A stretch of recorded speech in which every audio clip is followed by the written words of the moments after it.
Year 7, we've looked at fractions. Last lesson we looked at ordering decimals. But today what we want to do is do the work of going from decimals to fractions. So we're going to do two things.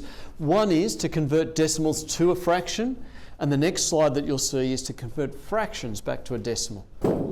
So I've got a few hints here. Firstly, look at the number of decimal places. So for example, 0.274, there's 1, 2, 3 decimal places.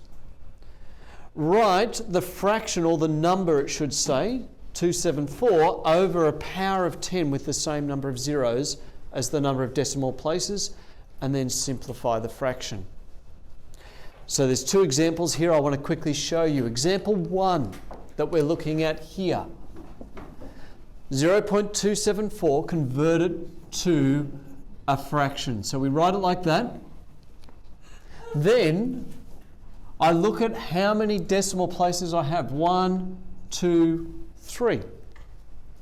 From there, all I need to do is write it over a number with 3 zeros. So 1 with 3 zeros. 1,000.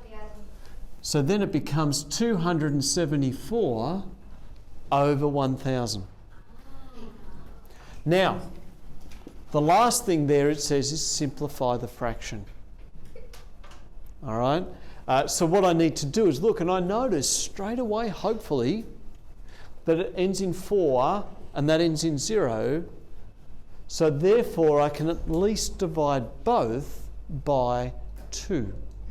So I need to work out what's 274 divided by 2. I should get what? Do you know? 137? Thank you. Well done. Over 1,000 divided by 2, which is 500. That's the answer to that question. That's the final answer. Can't go any further. Question 2. Convert 1.45 to a fraction. Now, this is where we need to, again, be very careful. Notice I said, look at the number of decimal places. So in this case, we have 1, 2 decimal places. So what do I actually do? I write it over a power of 10 with the same number of zeros. So I need to have, or write the number in effect, over 100. Because there's only 2 decimal places, or 2 numbers after the decimal point there. Again though, I want to simplify this.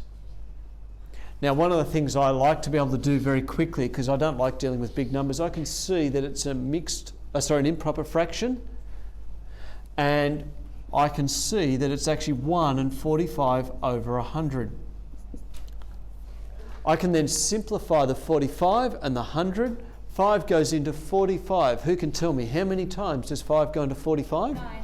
It does. So it's 1 and 9 over. How many times does 5 go into 100? Put your hand up very quickly, didn't you? 20. Thank you. It is 20. So it's 1 and 9 over 20.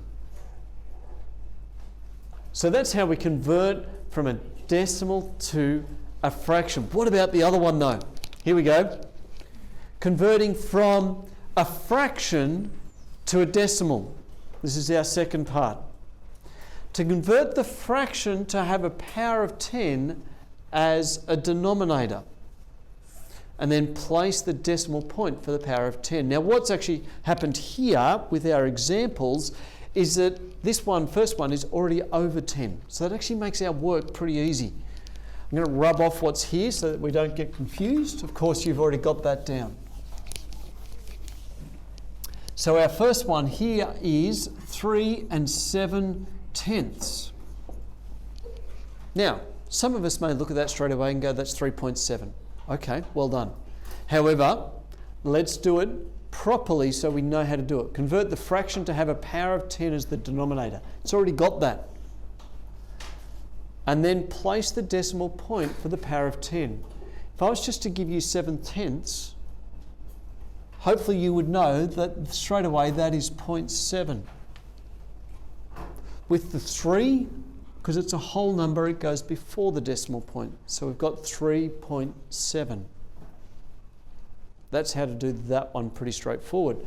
The second one, though, is convert 5 thousandths to a decimal. 5 thousandths. So it's 5 over 1,000.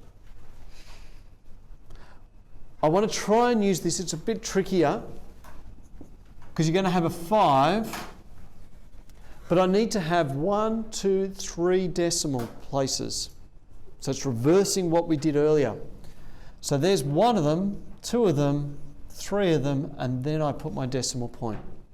So I actually have 0.005 is my conversion because it's over 1,000.